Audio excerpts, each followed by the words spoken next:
primero que nada le damos la bienvenida a Álvaro Delgado. Muy buenos días, Álvaro, bienvenido. Muchísimas gracias por acompañarme el día de hoy aquí pues con nuestros amigos de Café y Noticias, y también para que nos des tus impresiones de la configuración del mapa y de los resultados de esta jornada electoral en estas 6 entidades federativas. Álvaro, buenos días. Al contrario, muy buenos días, Romina Gándara, muy buenos días a todo el auditorio. Gracias por la oportunidad de compartir este espacio. Sí, hoy estarán pues ya llegando a Los Ángeles, California, Daniela Barragán y Alejandro Páez Varela. Van a dar cobertura para, sin embargo, al aire, tanto para Café Noticias como para los periodistas de la Cumbre de las Américas en Estados Unidos, donde se celebrará a partir de hoy, y ya lo dijo el presidente Andrés Manuel López Obrador hace un momento que no asistirá. En su lugar irá el canciller Marcelo Ebrard.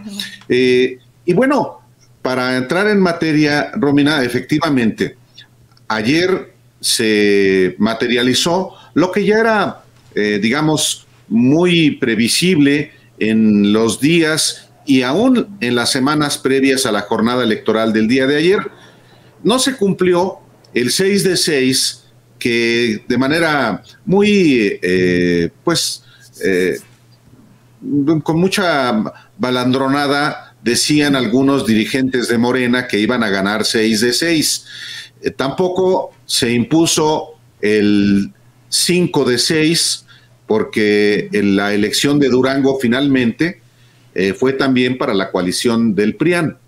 Pero naturalmente que ganar 4 gubernaturas siempre es mejor que no ganar ninguna. Y ganar 4 gubernaturas al PRIAN, por supuesto que representa una victoria contundente de la coalición encabezada por Morena, y por supuesto que es una victoria también para el presidente Andrés Manuel López Obrador.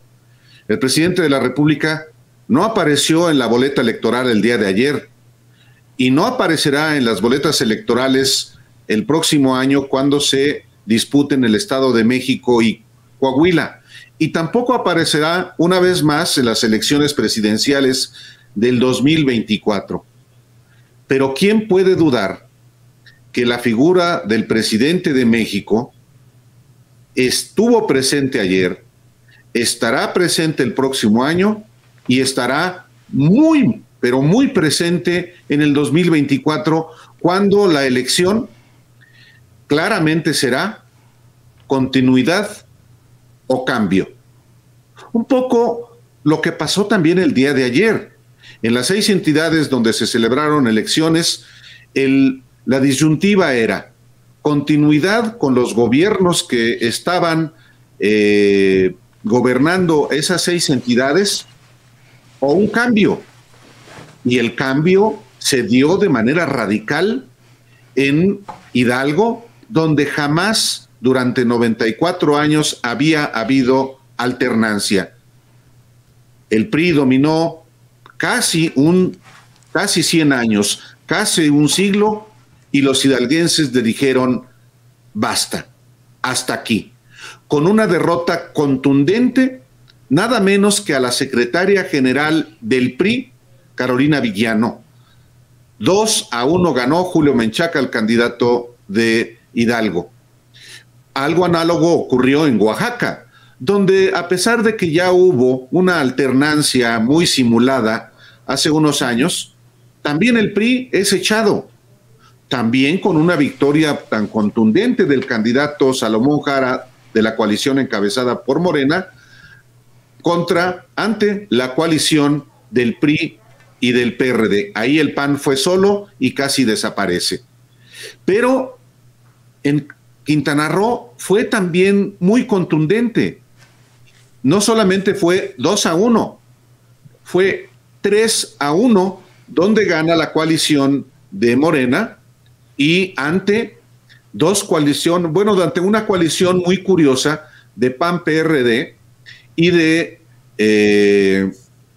PAN-PRD y con el partido Movimiento Ciudadano, que prácticamente empata con la coalición PAN-PRD, mientras que el PRI decidió ir solo. Pero es 3-1 en estas entidades. Y la cuarta gubernatura que gana Morena es Tamaulipas. Y no es un dato menor, no es solamente una gubernatura más, muy importante porque es económicamente una economía muy relevante, fronteriza con Estados Unidos. No solamente, insisto, por la gubernatura en sí misma que gana Villarreal, Américo Villarreal, sino porque derrotó Villarreal a un grupo mafioso encabezado por el gobernador Francisco Javier García Cabeza de Vaca y un grupo vinculado directamente a Felipe Calderón a través de personeros.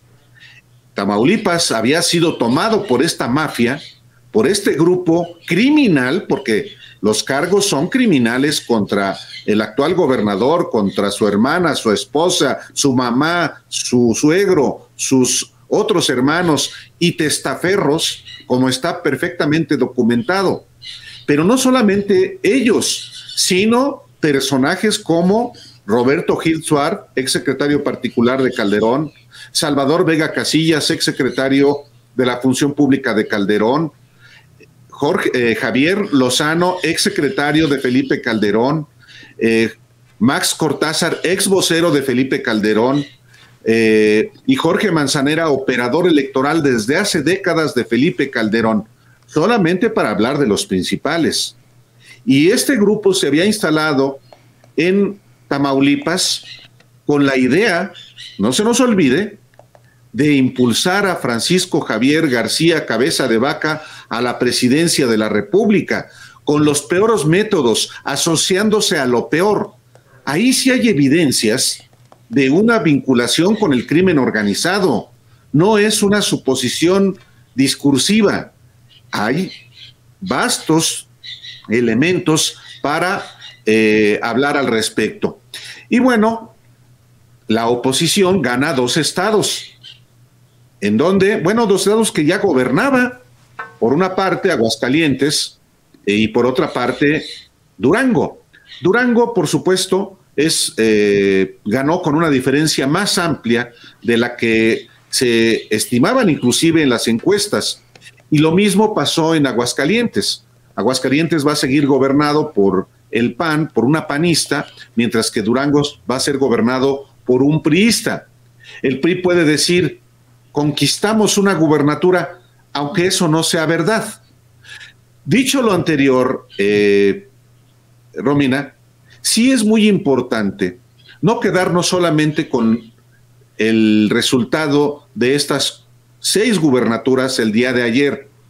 Yo creo que hay que ver las cosas con una dimensión más amplia.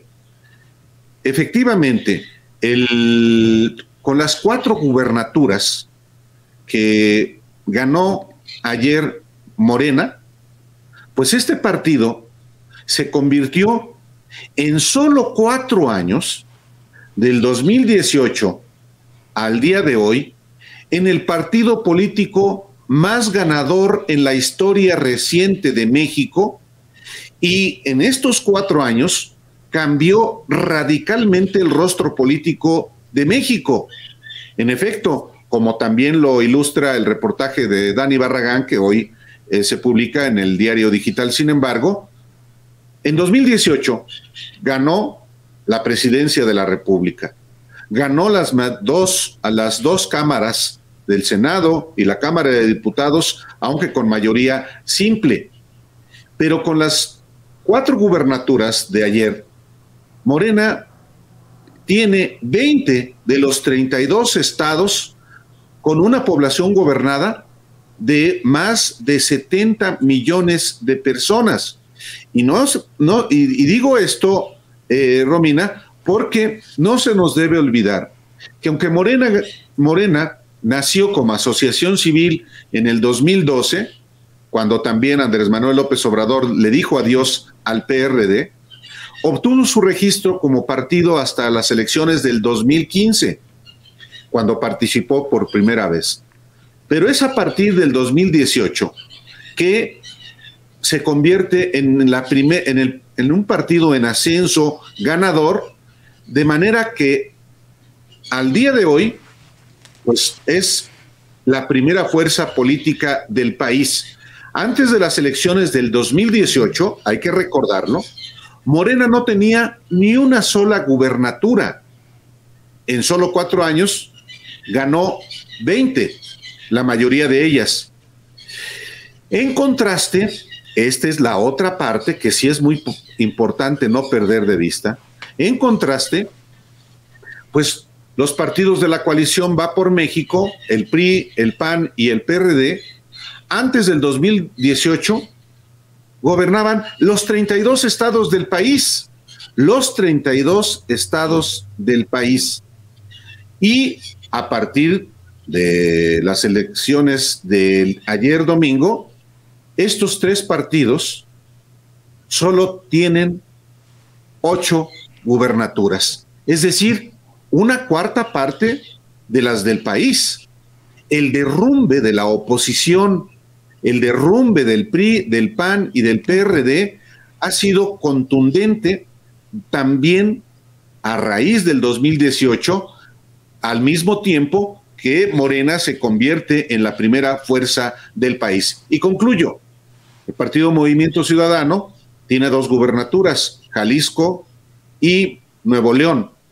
El Partido Verde Ecologista de México tiene una, que es San Luis Potosí, aunque Mario Delgado la cuenta como propia. En fin, pero ese es el rostro, el mapa político del país, con una fuerza como la de Morena y sus aliados, que hoy no solamente son la primera fuerza política y territorial de México, sino que se enfrentan a una oposición que tiene todavía un estado con 17 millones de habitantes, que es el Estado de México, que se jugará la próxima elección el próximo año, el Estado de México y Coahuila. De manera que, pues, hay muchas maneras de ver esta elección, pero claramente es una victoria contundente de Morena y eso es una derrota muy importante para la coalición del PRIAN y también para el Partido Movimiento Ciudadano, que a excepción de Quintana Roo, rondó los 3 y 4 puntos en todas las elecciones estatales en las que participó el día de ayer. Así es que tampoco puede hablar de éxito en su participación en estas elecciones. Claro. La caída más drástica, bueno, se ha mencionado que Hidalgo, al perder el PRI, Hidalgo es uno de lo más drástico, pero me llama mucho la atención Quintana Roo, Álvaro, con el PRI. ¿Sí? Sabemos que a nivel federal, si no alcanzas el 3% de la votación, puedes perder el registro. No sé si a nivel local sea el 3% o el 2%, pero el PRI está rondando en el 2.97%.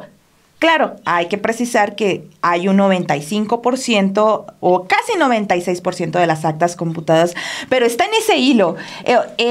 Lo dramático del PRI es que tengas un estado en el que tengas una votación tan baja, que a esos niveles, que si fuera una elección federal estarías casi por perder el registro. No sé cómo ves esto. Y también, ¿qué crees que pasó en Durango? Porque en Durango, pues se contaba, o al menos Morena, sabemos que Morena ganó independientemente del número de gobernaturas, porque no gobernaba en ninguno, pero sí se esperaba que tuviera una buena que ganaran Durango, y también los resultados pues sí son, no fue tan cerrada la elección en Durango. ¿Qué crees que pasó en Durango, Álvaro?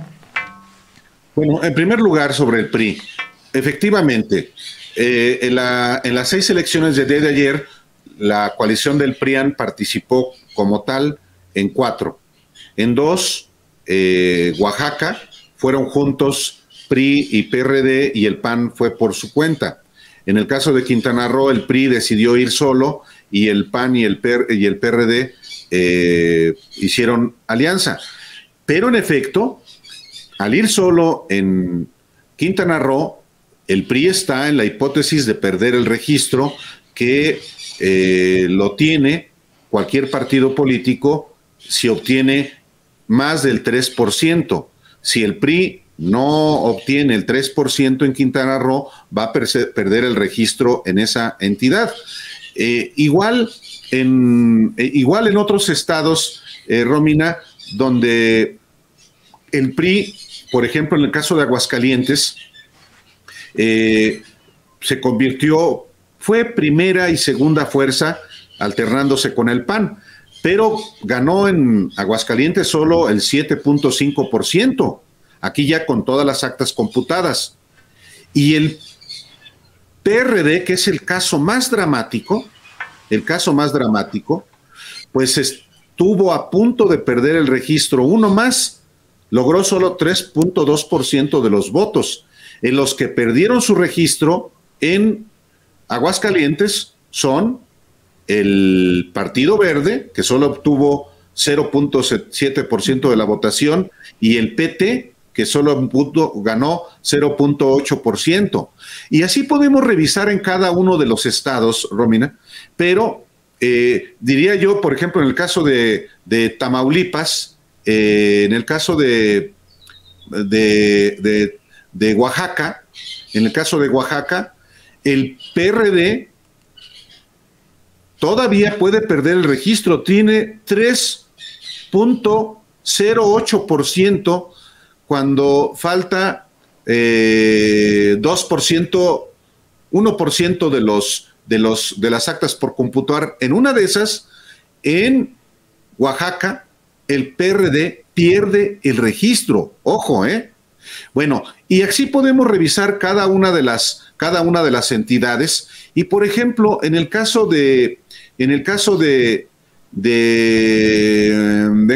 estoy revisando justamente el caso de Tamaulipas. En Tamaulipas, el PRI solamente obtuvo 4.53% de los votos, pero en Tamaulipas el PRD va a perder el registro. Tiene 1.4% de los votos. Entonces, esas son otra manera de ver también los resultados electorales del día de ayer, Romina. Me preguntas, ¿qué pasó en Durango?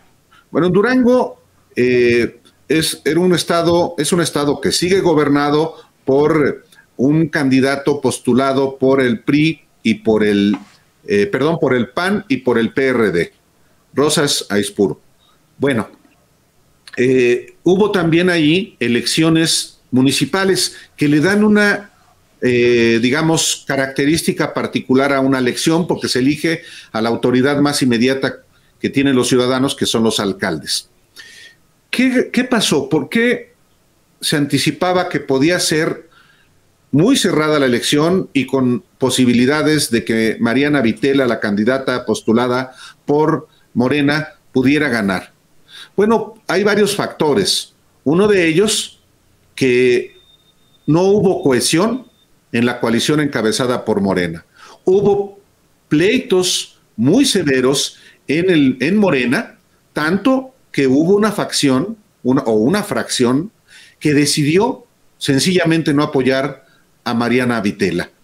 No sé si apoyaron al candidato del PRIAN, pero no apoyaron a Mariana Vitela, que también arrastra una trayectoria, pues sí, muy priista, como alcaldesa de Gómez Palacio, por ejemplo. Y esa característica específica de Mariana Vitela, que, por ejemplo, como diputada federal del PRI votó a favor de la reforma energética de Enrique Peña Nieto. Y fue, fíjate, secretaria general del PRI cuando el presidente del PRI era Esteban Villegas, el candidato postulado por el PRIAN en Durango. Entonces, también cuenta la trayectoria de los personajes. Y en este sentido, en el caso de Durango, gravitó la falta de cohesión interna en la coalición, la trayectoria de la candidata, también la reputación del propio candidato del PRIAN, Esteban Villegas, que es de los más vistos y en ese sentido pudo tener más fuerza, inclusive entre los panistas, para poder ser postulado. Entonces, son varios factores por los cuales el resultado electoral en Durango observó una victoria para el candidato del PRIAN.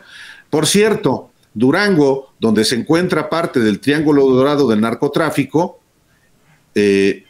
ahora, ¿qué va a decir la oposición? Que el narco apoyó al candidato del PRIAN, porque si no ganó la candidata de Morena, quiere decir entonces que no apoyó el narco a la candidata postulada por Morena. Parte también de las simplificaciones que desde la Ciudad de México suelen hacerse. Lamentablemente, en México, los opinadores, los opinócratas, pues no suelen ni siquiera conocer el país. A veces no saben ni dónde quedan los estados. Bueno, no salen de Polanco, de la Roma, de la Condesa, de la del Valle. A veces no salen ni a Tlaxcala o a Puebla o a Cuernavaca, en el mejor de los casos. Y entonces hacen tantas simplificaciones que por eso también los propios políticos se contagian de esa ignorancia de lo que es el país y pierden. Bueno, perdieron de manera tan contundente en 4 estados. Es que se cerró la elección en Tamaulipas, en un estado que gobierna un partido. Si pierde, es una derrota para el proyecto que está siendo, que está en el gobierno, por más que se diga que una muy cerrada votación. No, se pierde y se gana, sobre todo cuando se trata de elecciones solamente estatales, cuando, como en el caso de Durango, también se juegan alcaldías, o como en Quintana Roo, que también se eligieron diputados locales. Bueno, muchas veces eso equilibra las fuerzas, pero en gubernaturas ganas todo y pierdes todo. Y eso fue lo que le pasó a la coalición del PRIAN en 4 de los 6 estados donde ayer hubo elección. Álvaro, es un poco obvia la pregunta, pero ¿qué viene para la Alianza de Va por México? ¿Qué va a tener que hacer Claudio? ¿O cuáles son las fichas que va a tener que mover la Alianza por México frente a estos resultados tan catastróficos para esta alianza? Si la coalición del PRIAN no hace una reflexión autocrítica sobre lo que aconteció el día de ayer, si sigue sin hacerla desde lo que ocurrió en 2018, entonces va a seguir perdiendo. Lo que va a ocurrir es que el próximo año, en las 2 elecciones de gobernador, va a perder por lo menos, y es más, podría decirse desde ahora, que va a perder el Estado de México, y aunque gane Coahuila, pues será un estado para el PRI, aunque diga que también el PRI tiene Durango. Vamos a decir que sí, pero también es una derrota para el PAN, porque van a ser parte de esta coalición. Entonces, sí, si no hacen una valoración auténtica, aunque sea privada, lo único que va a ocurrir es que va a seguir efectivamente el declive de la oposición, por más, insisto, que puedan decir hoy, como lo dijo anoche en un tuit Claudio X González, hay tiro. Fíjate, porque todavía, y eso lo decía hoy el presidente López Obrador en su conferencia de prensa, hay una manera tan clasista, tan racista de interpretar la realidad de nuestro país. Sí, los que votan por Morena son ignorantes. Los que votan por Morena son los que reciben dádivas del gobierno. Y mira, me acabo de encontrar un tuit de un personaje que tiene cierta influencia en la derecha, un economista, o se dice economista, Arturo Dam Arnal. Este personajillo muchas veces ha sido, digamos, el ideólogo del sector privado, y escribió hoy, hace 3 horas, el triunfo electoral de Morena, 4 de 6, no habla bien en Morena, habla mal de quienes le dieron su voto. Supongo que quiso decir, no habla bien de Morena, y puso en Morena. Habla mal de quienes le dieron su voto. ¿Por qué va a hablar mal? Votar por Morena, de alguien que votó por Morena. ¿Por qué razón? Y esa es la visión que tienen muchos opositores hoy, que antes eran gobierno, que votar por Morena es ser ignorante, ser jodido, ser mantenido del gobierno. Y esa mentalidad es en buena medida la que pierde a muchos mexicanos que detestan a López Obrador. Es bueno que exista la oposición. Por definición, en una democracia hay pues ganadores y perdedores, y los que pierden, que se ponen al otro, pues sí, pueden en otro momento ganar. Pero cuando se insulta a los potenciales votantes por ti, sobre todo cuando manifiestas un desprecio, en vez de ofrecerle la opción que tú eres para que te apoye, pues se dan este tipo de resultados. ¿A qué tipo de gente le está hablando este personaje, o a qué tipo de gente le está hablando, por ejemplo, Marco Cortés, como cuando lo entrevistamos para el documental La Disputa por México? Dice que los 2 proyectos que existen hoy en el país, uno es de los mexicanos trabajadores aspiracionistas, así lo dice él. Y el otro proyecto, el antagónico, el que encabeza Morena, el que encabeza López Obrador, pues es el que está integrado solo por quienes quieren que papá gobierno le resuelva todo. Y entonces habrá un sector que diga, sí es cierto, así es, porque sí los hay. Y como dice el presidente, o no se necesita que lo diga el presidente, porque es obvio desde hace muchos años, son millones los que tienen esa visión tan conservadora, pues entonces se dan estos resultados si tienes esa misma mentalidad. Se les olvida muchas veces a muchos mexicanos en qué país vivimos. En un país que lamentablemente todavía tiene una muy importante porción de mexicanos en situación de pobreza. Y mientras siga existiendo esta visión de hablarles a los pobres como muertos de hambre, como personas que están esperando que el gobierno les resuelva todo, pues la oposición no va a ganar. No va a ganar, tan simple como eso.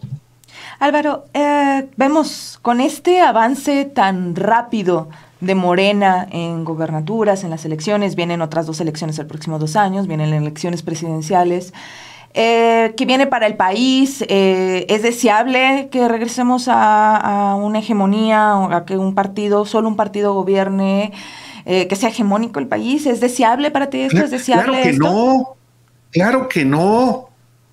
A ver, otra vez se van a volver a equivocar los que están ya hablando de que es el nuevo PRI, es que está Morena convirtiéndose en el partido hegemónico. Claro que hay una hegemonía política, y claro que es la primera fuerza política Morena y sus aliados en el país, y por eso decía yo que en solo 4 años, del 2018 a la actualidad, de no tener una sola gubernatura, de no tener, por supuesto, la presidencia, de no tener fuerza parlamentaria relevante en las dos cámaras del Congreso Federal y en los estatales menos, Morena se convirtió en la primera fuerza, en la fuerza hegemónica del país. Pero decir que es el nuevo PRI, para empezar, es simplificar las cosas y es no tener el más elemental sentido de análisis. Sí, el PRI fue un partido hegemónico, era el partido único durante décadas, hasta 1988. Nada más que hoy hay un régimen democrático.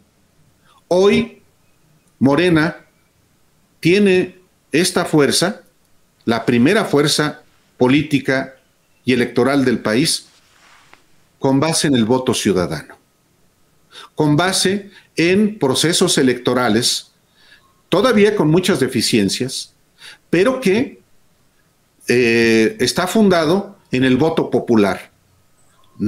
Ocurría lo mismo antes de 1988, solamente para poner una fecha. Había elecciones libres, auténticas, democráticas. Había órganos electorales, efectivamente, que hacían ese trabajo en un ámbito de competencia. Pues no. Solamente a partir de eso es una estupidez de ciertos opinadores hablar de un regreso al pasado. No hay tal. Hay elecciones reñidas, competidas, como el día de ayer en Tamaulipas, en Durango, en Aguascalientes. Hay elecciones en las que se gana un candidato de manera tan contundente, también como en los que gana Morena, pero no en todos. Y en otros gana contundentemente la candidata de la oposición, como el caso de Aguascalientes. Hay partidos que se coaligan precisamente pues para tener mayor fuerza. Hay lógicas locales y lógicas regionales, pero aunque haya inclusive un intervencionismo de algunos servidores públicos tratando de influir, las elecciones de Estado realmente ya ni siquiera las podríamos definir así, porque una elección de Estado se da con todas las instituciones del Estado, cuando interviene no solamente el presidente de la República, como ocurrió en 2012, como ocurrió en 2006, no se nos olvide, como ocurrió en otras elecciones en las que no solamente el Ejecutivo operaba electoralmente con dinero público, sino que lo hacían también desde las cámaras de diputados, de senadores, con los congresos locales, los gobernadores. Hoy ocurrió algo así. Intervino el presidente con recursos del Estado, intervinieron gobernadores directamente. A ver, intervino más el gobernador de Tamaulipas en la elección que servidores públicos federales, que no es lo mismo, y una vez más, no es lo mismo que un secretario de Estado, que un gobernador, que un coordinador del grupo parlamentario vaya a darle su respaldo al candidato de su partido en horario y día no laborable. No es lo mismo a usar recursos públicos y operar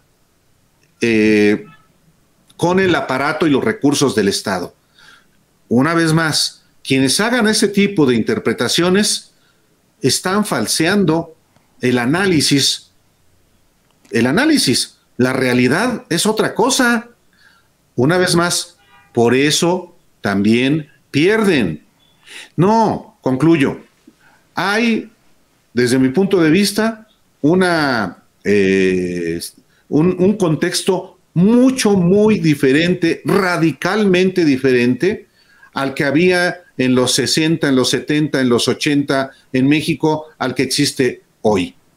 Entonces, pues en la medida en lo que no se haga un análisis a partir de las realidades, sino que el análisis se haga a partir de prejuicios, pues no solamente los que opinan eso van a perder lectores, sino que los partidos van a seguir perdiendo elecciones. Y también esto cuenta para Morena, ¿eh? También esto cuenta para Morena. Porque, ¿por qué no ganaron en Aguascalientes y por qué no ganaron en Durango? Bueno, porque no hicieron lo suficiente, porque no se cohesionaron, porque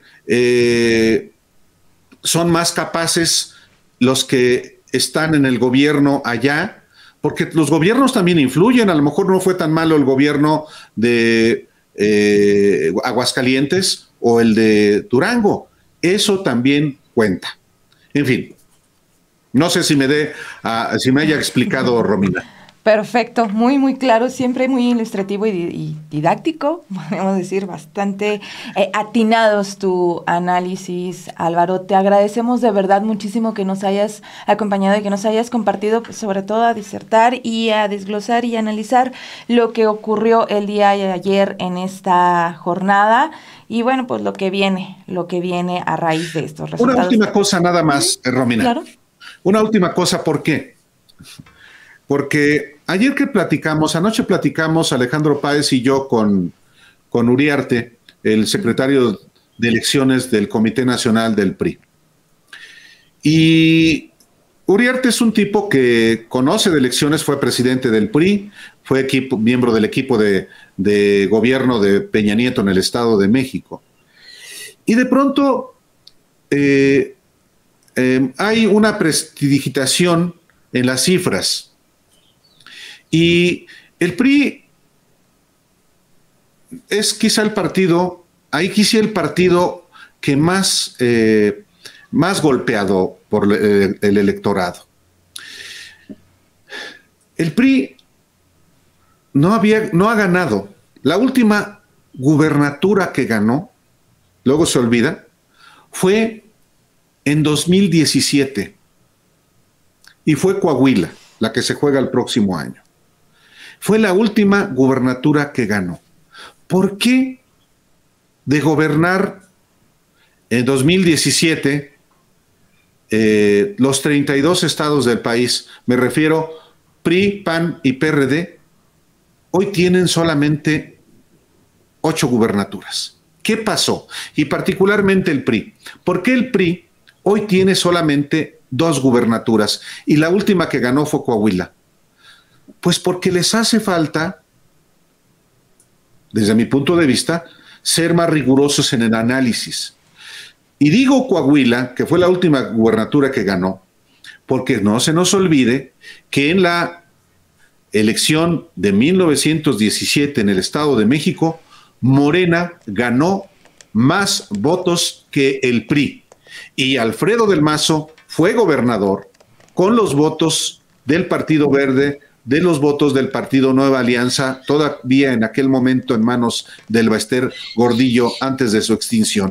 Entonces, pues lo que se perfila es que el próximo año, a pesar de que se una el PRIAN, el Estado de México va a ser perdido también por el PRI.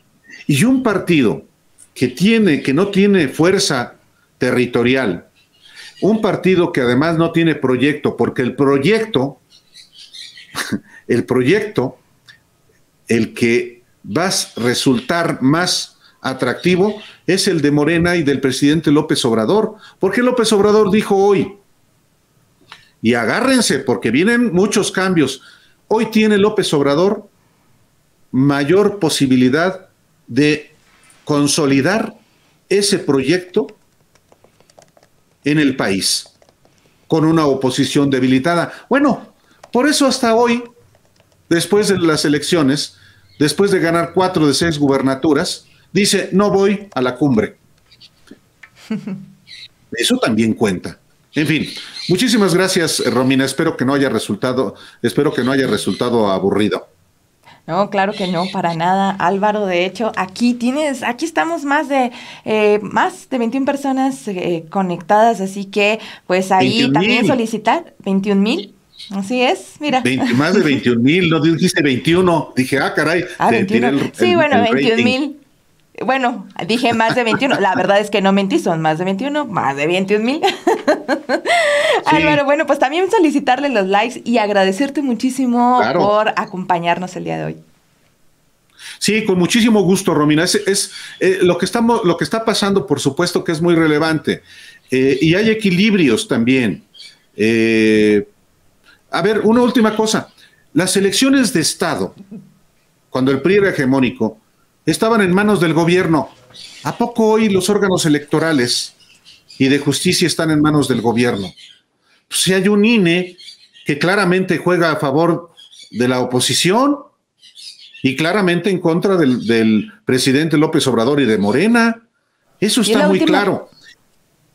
Sí, sí, sí, adelante, Romina. ¿no? Y es la última elección de Lorenzo, por cierto, ¿eh? Ya se va Sí, en este año y yo creo que le va a tocar nada más como lo primero, el arranque de las siguientes, pero ya es la última. sí, él se va, él junto con otros 3 consejeros electorales, se va el 4 de abril. El 4 de abril concluye el periodo de 4 consejeros electorales. Y esto va a ser muy importante para la elección que viene, sobre todo para la del 2022. ¿Por qué razón? Porque habrá una nueva integración, claro, para designar a los 4 nuevos consejeros electorales se requiere mayoría calificada en la Cámara de Diputados y esta no la tiene Morena. Por tanto, habrá una negociación y ojalá que no se dé, pero todo apunta a que será ese el método, cuotas y eventualmente cuates. Eventualmente Morena tendrá 2 y el PRIAN 2. Vamos a ver, si no, no saldría porque no, Morena y sus aliados no tienen la mayoría calificada. Pero eso, sin embargo, va a implicar una disputa muy fuerte porque difícilmente va a haber reforma electoral que modifique el esquema electoral que actualmente tenemos. Aunque también eventualmente puede resultar que las propuestas de reforma electoral del PRI, del PAN y la del presidente realmente puedan consolidarse en una. Lo cierto es que el próximo año se irá a su casa Lorenzo Córdoba y otros 3 consejeros electorales. No se irá a su casa, hombre, va a seguir seguramente al Instituto de Investigaciones Jurídicas, porque en la UNAM ese grupo tiene muchísima influencia, Romina. Así es, así es.